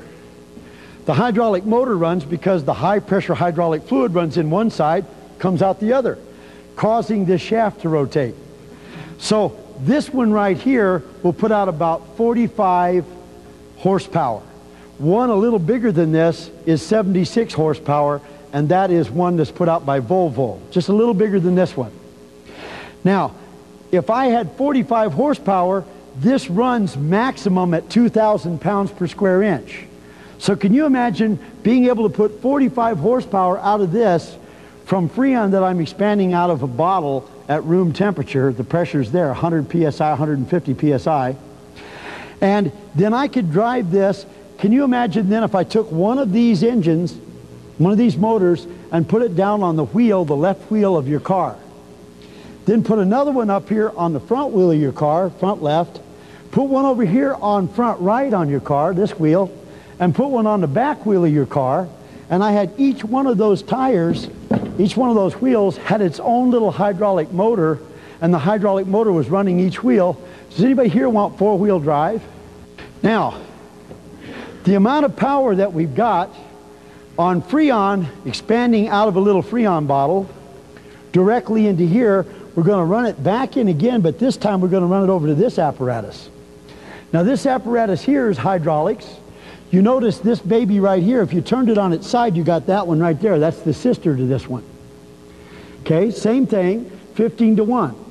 So if I take the Freon out of the bottle and I run the pressure into this, I then get the hydraulic fluid. If I run the hydraulic fluid up here and bypass all of this and go into an accumulator, then I could pump up this fluid and just be like this, as I'm going to be doing in a minute. And every time I do that stroke, I will be making 2,000 psi hydraulic fluid come into this accumulator. So if I sit here and pump it for a little while, I'll fill up this accumulator with 2,000 psi hydraulic fluid. Then when I want to, I can allow that hydraulic fluid to escape into this little hydraulic engine right here. So we got a little hydraulic motor. The little hydraulic motor takes 1 cubic inch of that hydraulic fluid for a rotation. Now this is 13 cubic inches in size.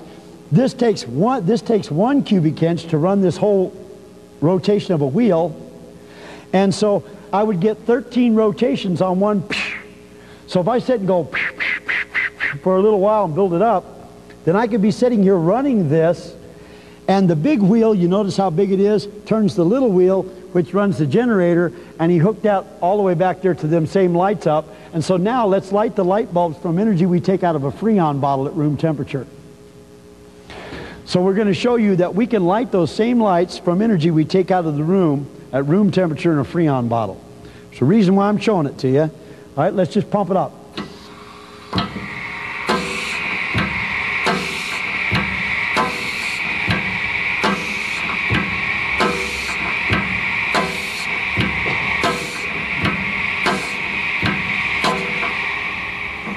Okay, now we pumped it up, so we now have 2,000 pound Freon hydraulic fluid in here. Now if I turn this, it's going to allow it to go into this motor here, and that's going to light up the light bulbs. Ready? Let's do it. Those light bulbs right over there will be the ones that light. Okay, let's go.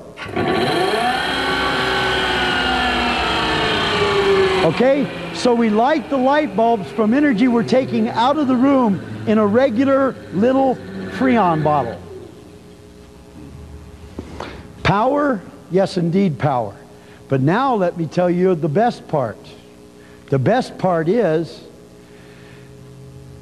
when we were down there at those panels, remember I told you that when we had R12 in there, we had so much pressure in there that it was popping all the nipples. So it popped all the nipples on it because the pressure was 500 pounds per square inch. Now we can control all of that easy enough, but that means that we can get 500 PSI out of R22 in there, more with our AZ50, but 500 PSI. Now if I can magnify the pressure from 500 PSI 15 times, what's 15 times 500? Anybody? 7,500. That means I could get not 2,000 PSI, I could get 7,500 pounds per square inch by just moving the refrigerant into those panels. And how do we get the energy transfer? Well, because we've got the sun shining on them, the wind, the rain, the sleet, the hail. But guess what? If we're rolling down the road and we got wind going across them, remember the best thing that happens to that panel down there is airflow, because you get more exchanges over a given period of time. Take a truck. On the sides of the truck, put those 8-foot by 3-foot panels all along the side of the truck. How many of them could you put along there? And you can put them on the top as well. And as it travels through the air, imagine that 60-mile-an-hour wind going across that thing, making all those exchanges that are instantaneous heat transfers, and you get the idea of what I'm talking about here. 7,500 PSI is a lot of PSI. This right here, this baby right here, also, if you look on the back of it, we got these little hydraulic hoses that are going into the back of this, because this is not only the hub of a truck tire, this is also a hydraulic motor. So built right into the truck tire is a hydraulic motor. This hydraulic motor here maxes out. It is the maximum that it can take at 5,000 PSI. Now, if this maxes out at 5,000 PSI, and we know we can get 7,500 PSI from them panels, can we get the power we would need to be able to drive this hydraulic motor here to turn the wheels of the truck tire? Now, also, it takes volume of hydraulic fluid. This intensifier puts out 13 cubic inches. This one puts out 13 cubic inches. Let me tell you something interesting. This one runs at 26 cubic inches. Does that give you an idea? If we had those two together and we were just running them together, taking the energy from the air from the Freon and just creating 26 cubic inches of that fluid and consistently feeding that 26 cubic inches of fluid in here at 7,000 PSI, we'd probably blow this up. So we'd have to cut it down to 5,000 PSI. We couldn't go above 5,000 PSI. We just control the gas and we can do that. So we could max this out. Well, how much power is there in this engine right here? Well, this motor right here. This motor actually puts out 500 horsepower. Now, if you had one on the back wheel and one on the other wheel of a truck, that's 1,000 horsepower against the wheels going down the road. If you wanted one in the front, or one on each side in the front too, or in any of the other tires, then you'd have 2,000 horsepower. And all you would have to have for 2,000 horsepower is 8 of those intensifiers, and you have plenty of space for panels to be able to keep that gas a-coming. Now, this is kind of an interesting concept, isn't it? Now, I'm going to show you, we've got this hooked up here with a little electric motor. It's plugged into electricity, no problem, that is electric. We're cheating big time. This right here is a hydraulic reservoir. So as we suck the hydraulic, as we take the hydraulic fluid through the pump, we then will be running it past this pressure gauge and back in again. So as we turn it on, I need somebody to come up here and read this gauge for us and tell us what the pressure of this gauge is. Anybody? You want to come? All right. There's the gauge right there. Tell us what the pressure is. It's about, about 75. Yeah, right? 75 right on the nose. 75 pounds per square inch, right? Okay, so we are now putting pressure on this at 75 psi. Now, is 75 psi a little less than 2,000 psi? Is it a little less than 7,500 psi? Whoa! Now, so at only 75 psi, I want to show you something interesting about this motor. It runs. Now, if it runs with any kind of torque or power on it at 75 psi, what would it do if it was running at 2,000 psi? He's going to open a torque wrench that has never been used before. This is a Sears Craftsman torque wrench. Good torque wrench. Brand new one. And what we're going to do is we're going to hand this to Mike, and Mike is going to try to stop the wheel here so we can see if there's any power at 75 psi. Is there any power on this?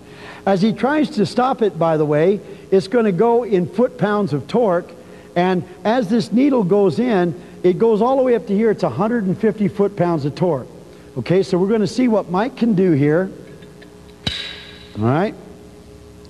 And now, when you're ready, I'm going to turn this on. Mike is going to try to stop this, and this needle is going to go down here somewhere, maybe right about there, and that'll be about 80 foot-pounds of torque.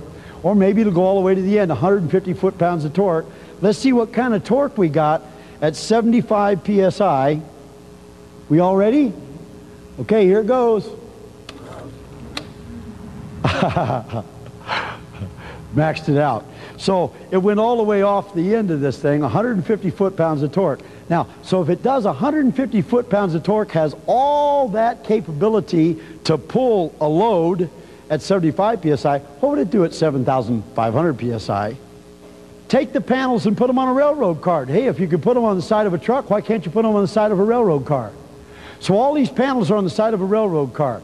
They use a locomotive that uses 2,500 horsepower or 3,800 horsepower to pull 50 trains. That's what it does. It pulls 50 trains, 3,800 horsepower. So if you divide that out by 50, you get 76 horsepower on every single one of those boxcars. That's what it takes to pull a boxcar, 76 horsepower. Now this little hydraulic motor over here that uses 2,000 psi is almost that, and the one that Volvo makes that's a little bigger is that, 2,000 psi, 76 horsepower. Now, 76 horsepower could pull the train, so I could pull, not this big one, that little bitty motor right there, down there, take the energy right from the side of the boxcar, from the air that is traveling through, and get all the energy to supply that wheel, and be able to run the train on the energy we get right from the evaporators that could even start out, just because the sun shines on them, could even be getting it started out at a lower pressure, because you notice at 75 psi it turns, doesn't it? It's just at 7,500 psi it turns a lot bigger and with a lot more power and force. It still has force right here at 75 psi, doesn't it? And so therefore, we could actually power the choo-choo trains from the energy we take out of the air they're traveling through and not even have a locomotive. Every single railroad car is its own energy source. Okay, now I want to show you something else, because this is kind of important. Remember, we've already discussed with you the Fisher engine cycle, and this right here is a 318 Chrysler engine. Chrysler Corporation built it. We did not build this engine. Chrysler Corporation built it. It's from their foundry. It has spark plugs on this side, it has the valve cover, and it has not in any way been modified on this side of the engine. Same engine that Chrysler built. On this side over here, it's the same engine Chrysler built, but it's been modified. And the modification over here, this is an 8-cylinder engine. It's a V8 engine. It is the smallest V8 engine Chrysler made. Smallest one. And on this side over here, we got 4 cylinders and 4 over here. We have modified 2 of the cylinders over here. So we've got 2 cylinders modified, because on a V8, if you modify 2 cylinders, you can run it. And so we're able to run the engine just on these 2 cylinders over here that we've already modified. Now, the first thing we're going to do is we want to show you that when we modify this to no longer run with any combustion, you notice there's no spark plugs over here. No spark plugs at all. There'll be no carburetor. And we'll run the engine with no combustion whatsoever. No gasoline, no spark plugs. And in essence, when we run it, we want to see if it has any power. So we're going to try to express to you the kind of power output this engine will have when we modify this engine to the new process. Now, the process here that has been modified to is called the Fisher-Brauer cycle. Now, this guy right here is Eric Brauer. Come on over here, Eric. This guy right here is Eric Brauer. This is a real good friend of mine. And this is a young man who's a race car driver who is every bit as crazy as I am, except he's younger. See, this is the next generation. And so it just gets worse and worse. They just keep coming. Anyway, this is a specification sheet put out by Chrysler on the Chrysler engine right here. The little circle on the bottom is the engine that you see in front of you. And it says, if you go over to about line number 5, that at 1600 RPMs, this is supposed to put out, with all 8 cylinders going, about 260 foot-pounds of power, so torque. So it'd have 260 foot-pounds of torque at about 1600 RPMs. Now, what we're going to do is we're going to start this, we're going to activate 1 cylinder. When we activate the 1 cylinder, we are going to have a torque wrench on this, and we're going to measure the foot-pounds of torque that we're getting from 1 cylinder on this thing, so that we can see if we had all 8 cylinders going, how many foot-pounds of torque we'd be getting from this engine process, the Fisher-Brauer cycle. Now, we're starting from a dead stop, though. It's not like we're going 1600 RPM and then we come in with a Prony brake and we measure the torque. We're starting from a dead stop. Now, if you're at 1600 RPM, it's going to be more to your advantage, because at 1600 RPM, you got all that momentum going for you. And so to do this from a dead stop is dramatically handicapping ourselves, but we're going to go ahead and handicap ourselves and see how much power we have from a dead stop on, and see if we have the same kind of torque that you should have on that engine if you were running it with the spark plugs and the gasoline. Now, right here then it says that the way to measure this, we have 8 cylinders, and this way that this is set together, we're getting power on every stroke. So we get power on every stroke.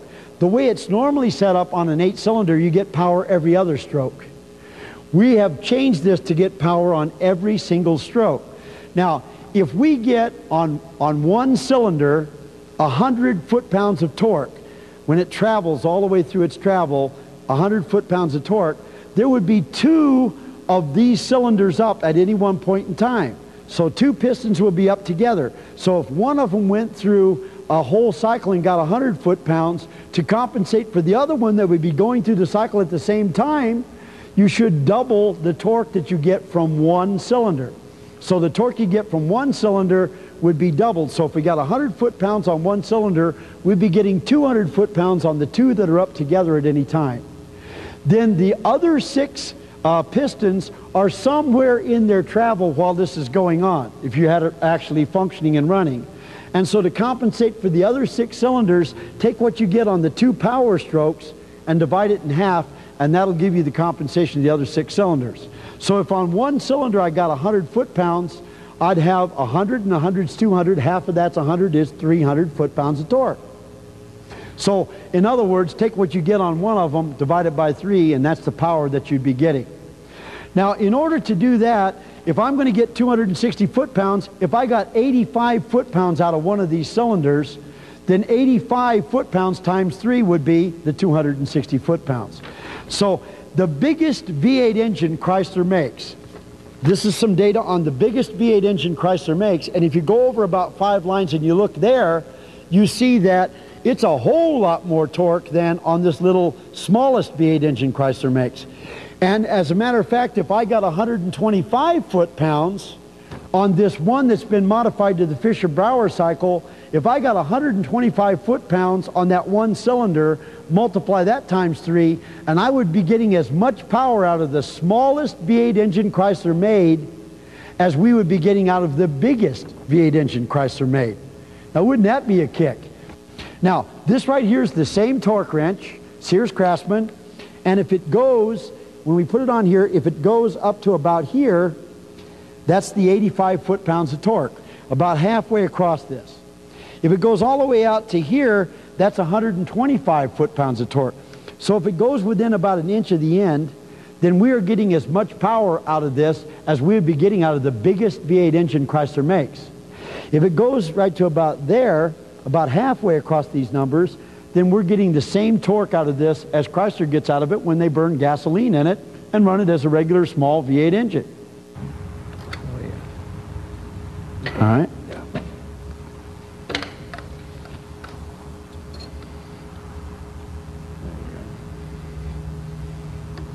Okay, just pull it out and push it in there.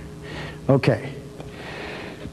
All right, now, so what we have done then is we've got it set up to where as he activates one cylinder, we're going to get, the motor's going to start trying to turn, the engine's going to try to turn. As it does, this red line is going to go over either to here and be the same power that Chrysler gets, or over to there and be the power of the biggest V8 engine Chrysler makes. Wouldn't that be a kick? Okay? So now when he's ready, we're going to turn that on. Is everybody all set? You ready to do it? Close up on that, and why don't you just go ahead now, just crank it in and activate that thing. Let's go. Hold it, hold it. I love this demonstration. I love it, man. We destroy one of these torque wrenches every single Saturday. This is guaranteed for life, by the way, from Sears Roebuck, so Sears is sponsoring this. Okay, now, over here is the same torque that Chrysler would get on that engine, and over here's the torque that they'd get from the biggest V8 engine that they make, and I don't know what the heck this is out here, but this is all off of one cylinder. By the way, we've calculated that actually, with knowing more about what we're doing now that we're a little further along the road, with the same thing that we're doing, we're going to get somewhere around, what's the torque on this engine? This isn't totally accurate because when you get off of this, it kind of goes askew. What's the whole torque you get on the V8? I calculate that with the pressure available here, which we'll be able to do if we on the Fisher process in the vehicle, we should be able to hit those higher pressures. We should somewhere between 1,200 and 1,800 foot-pounds of torque. Right. Now, 1,200 to 1,800 foot-pounds of torque, 260 is what they were, but the largest truck, semi-truck, runs on about, what, 1,400? Yeah, the really big ones I think are around 1,450 these days. With the 1,450 foot-pounds of torque. So we'll get between 1,200 and 1,800 foot-pounds of torque, probably more like 1,500 foot-pounds of torque, off of the smallest V8 engine Chrysler made. I want you to understand this is the very first unit that we had, and this engine, when we turn it on, we have an exhaust right here. This engine is not closed loop. We're making it closed loop, but what we did initially was just prove that the whole concept would work. And so when Eric put it together, it's open loop right here. So whenever we do this, we're utilizing CO2 right here. This is CO2 in a canister. We're going to run CO2 into the heads, and then we're going to allow the CO2 to come out of here. And so since it has an exhaust, it's going to make noise. Normally, it would come out of here, it would be condensed, we would run it back into the top of the head, and it wouldn't make any noise at all. So I just wanted to warn you, there will be noise here. And also, this header, there would be a header over this, and so this little apparatus here is going to make a clicking noise, and so you'll hear that noise. But here's what we're going to do. With CO2 in the bottle, we use that because it's user-friendly. If we used isobutane or pentane or something, you guys get mad at us because it would smell really bad in here. And so this is user friendly, so that's why we're using the CO2. But CO2 in here is going to come out of these exhausts, and it's going to come out white as snow. So as you see it coming out, it's going to come out like crystallized. It's going to be white as snow, and then you're going to know that it is condensing in the cylinder. So it's coming out condensed in the cylinder, and it would be easy to then recycle.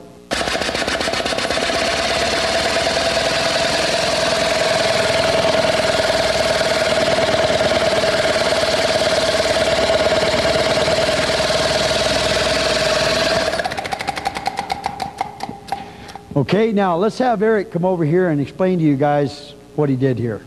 One of the reasons we get to multiply the torque so much off of the reading of one cylinder is because we're running this engine as a two-stroke instead of the four-stroke the way it used to be run. So what happens is you can, just to get you down the road where you had to run, say, maybe 75 psi in the cylinder to give you enough force to cruise a flat and level surface at 60 miles an hour, now you'll be able to back that off to probably about half. And the lower bearing shells on the rod bearings and stuff aren't going to see as high of peak as they go down the road through the, or average peak I should say, as they go down the road. So you'll be able to have a little bit less wear that way. Another thing is that on the combustion process that you get, there's almost never a perfect burn of what happens in the cylinder. The catalytic converter is there because it's supposed to burn the fuel that didn't burn in the engine. So you don't really burn all the fuel in the engine the way cars are set up now, and that means some carbon is in the cylinder after combustion. And that slips past the rings, and it acts like sandpaper as it gets past the rings, and it tends to wear the ring and then the cylinder wall out. And then when it gets in the oil, it makes your oil black, otherwise your oil wouldn't be getting black if it wasn't for this. And the particles are so fine, some of them get through the oil filter and they go down the oil, and they act like very fine sandpaper on your main crankshaft bearings and help the engine wear out, as well as getting splashed up from the crankshaft in there on the cylinder walls, even unfiltered. So you have the wear that you get on the engine from a combustion engine that you won't have on this because of that. And then you also have the heat that's created by the combustion process that gets the top of that piston up to, say, 500 degrees Fahrenheit. And when things are hotter, they wear down quicker. So we'll probably be running less than 250 degrees Fahrenheit. And the piston will probably average half of that or less. So we're running a lot lower temperatures for another thing. And the other thing is this engine can have its crankshaft to crankcase sealed, so you don't have outside air, oxygen, and moisture able to get into the oil. So your oil will not get acidy and contaminated like it does in a regular car now. So that means that your oil will probably never have to be changed for the life of the engine, and with all of the other things that reduce the friction and wear in the engine, you're probably looking at somewhere around 400,000 or more miles that you can get between rebuilds. Okay, $1,500, modify any car, and you no longer have a gas tank, you no longer have an exhaust system. But how do you power it? If you don't have a gas tank, how do you put the energy into it? Well, this right here is a takeoff on a thing called the Hot Box. It is the world's most efficient thermal storage device. We devised this device actually a long time ago, and I'm going to just give you a brief version of it now, and I'll tell you more when we get over to that side. But right here in this thing that I'm holding, we have a special chemical that can hold two chemicals. One of these chemicals, which we're still testing for stability, can hold about 300,000 BTUs right here in this little tube that I'm holding in my hand. 300,000 BTUs of heat energy.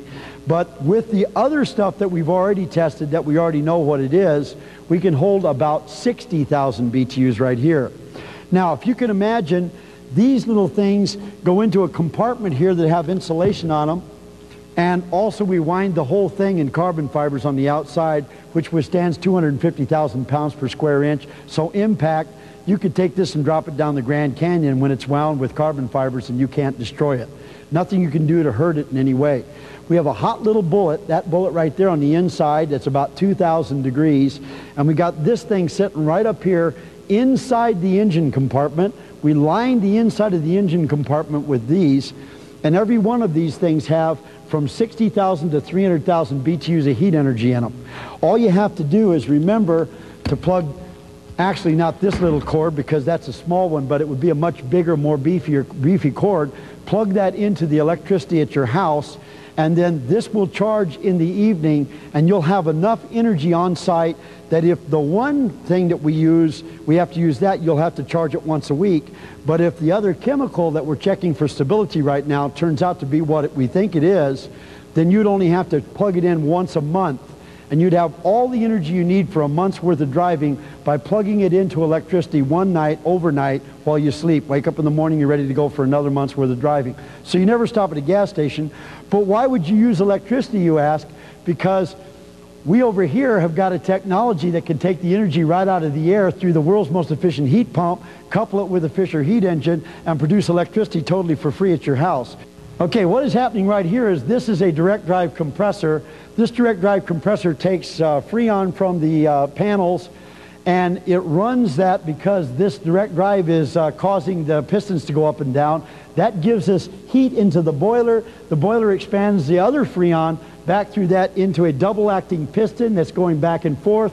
We're converting with mechanical apparatuses, we're converting that into shaft rotation. That shaft rotation turns this wheel. As this wheel turns, it causes the compressor to turn. As the compressor supplies the heat, it causes this wheel to turn. You might say these two wheels are powering each other. And by the way, once the Freon has taken the heat, it then made the power, it then goes up here. This is a condenser. We're sucking water out of the bottom of the tank, could be the well. And we're running the water through this pump right here that's also driven by the same drive mechanism, running the water into this condenser. It's the world's most efficient condenser at 100-degree delta T, 6 million BTUs. And as we're then running the water through, we're making the water hotter, but the water will also be being pumped. And as I do this, I'll show you the water being pumped. And then also, we're cooling down the Freon, which is going into this canister and is being pumped right back into the boiler by a little trombone pump that's running on the same cylinder. You ready to try it? Let's go ahead and try it. Let's turn it on, guys. Okay. Now, by the way, you notice that it is pumping water. I can never do that because, there you go. Thank you. All right, you notice the water is running. So it is pumping water from energy taken out of the air, and we'll light the lights too from excess energy. So the lights are being lit from excess energy from the air. They're pulsing. It wasn't set up to do that, so we don't have it stable, but we thought we'd just demonstrate the excess power that we have. Main thing is it's pumping water. It's supposed to be pumping water. That's a closed loop because it's continuing to go through the boiler and in back.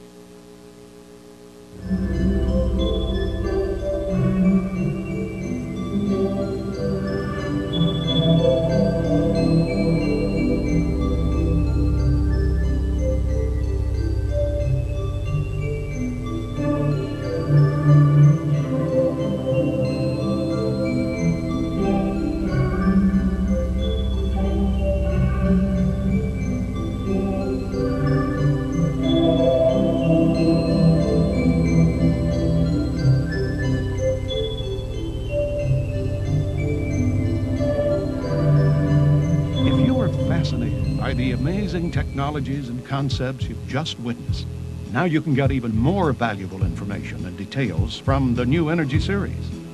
5 full-length videos, 9 hours of in-depth conversations and demonstrations of free energy systems. Explore the worlds of inventors and theoretical physicists who are changing the paradigms of science. Volume 1 features Tom Bearden. In particle physics, any electrical charge is automatically a broken symmetry. Now what this means is there is a virtual photon flux, a violent flux exchange between the vacuum itself, which is filled with this virtual photon flux. Volume 2, John Hutchison. I feel that that is also true. I think the Mayan Connect is also a cohere of frequencies and transmit them out and then lock this doorway into space and time. This motor here drew 12.5 amps. Volume 3, Joseph Newman. This motor right here only draws 7.5 amps. And look at the size of the propeller. Look at the size of the propeller. Look at the size of the motor. Look at the size of the motor. Now this is exactly what I teach throughout my book. I taught it to Dr. Hastings. I've taught it to the world. That the larger you make the mass, then the smaller amount of power it will take and the more power it will produce. would be Volume this old 4 little highlights prototype. Troy Reed. This is an old mechanical device. It's got 2 inner wheels on the inside, 2 outer shell wheels with magnets. They got 8 magnets on this side, 8 magnets on the inside here. Let's see what kind of torque we got at 75 PSI. In Volume You all 5, ready? Dennis Lee. Okay, here it goes. Maxed it out. So it went all the way off the end of this thing, 150 foot-pounds of torque. This engine. They're just to the new $29.95 for process. each tape. Now the process Or get all here, 5 for that it's been modified to $119.95, a is savings called of the $30. Fisher-Brauer Place your order cycle. today. Call 1-800-795-TAPE, T-A-P-E. Or write to Lightworks Audio and Video, Post Office Box 661593, Los Angeles, California, 90066. And now you can order this and many other fine tapes on the internet at www.lightworksav.com. That's lightworksav.com, as in Lightworks Audio and Video.